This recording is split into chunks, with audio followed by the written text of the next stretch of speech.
If you ask users, do you like my product?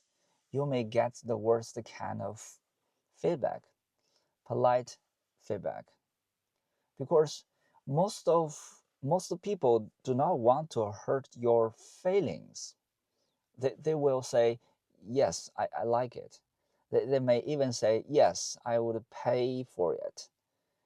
And they may even give you a price. But that does not mean you found a real need. It may just mean your user is being nice. And if you trust that answer, you may build the wrong kind of product. Here's the mistake many founders make in user research. They saw the product too early, and then they ask leading questions like, do you like it? Would you use it? How much would you pay?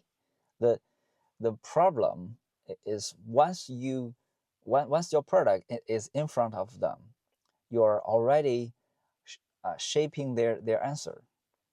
You're bending reality. Good user research is not about getting compliments. It is about understanding what people already do, where are they struggling, and why. Let's say you are building a notebook product for college students, and a weak interview goes like this. Here is my notebook not product. Do you like it? And most students will say, yeah, but a better interview sounds like this. When you are in class, how do you usually take notes? Now you're asking about real behavior. Maybe the student says, sometimes I use a notebook, sometimes I use my laptop. That's where the real research starts.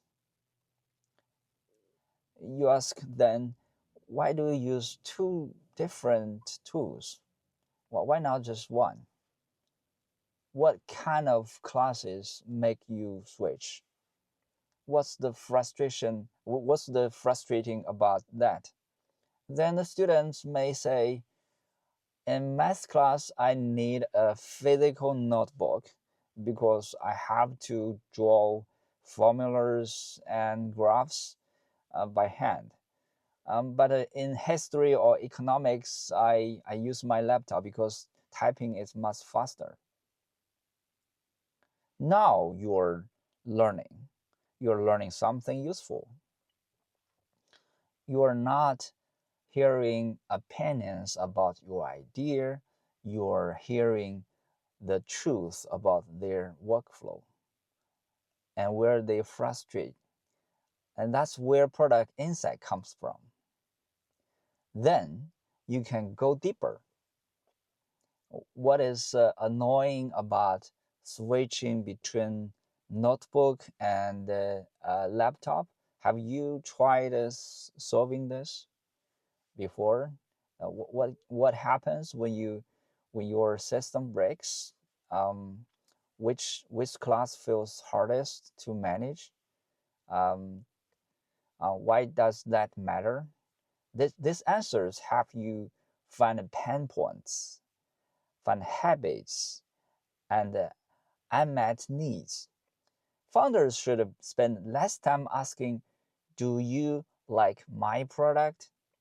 And more time asking, tell me how you do this today. Because people are bad at predicting what they will do, but they are much better at describing what they are already did. Past behavior is more reliable than future promises. So here are three simple actions for your next user interview. 1. Do not start with your product. Start with their current behavior. 2. Ask about specific moments, not what do you think. Ask what did you do last time. Third, keep digging with why and what was hard. That is where the real need shows up. If your user interview ends with compliments, be careful. If it ends with real stories, real struggles, and real workarounds, you are probably learning something valuable. That is how founders discover real needs, not by pitching first, but by listening first.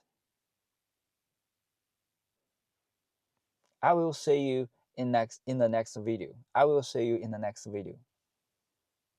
These are just the startup ABCs. If you want to go deeper and get real personal support, come and join us at igniteai.nz. It is a mini LinkedIn for the startup founders. We are not for profit organization. We are helping New Zealand startup founders grow healthily and fast.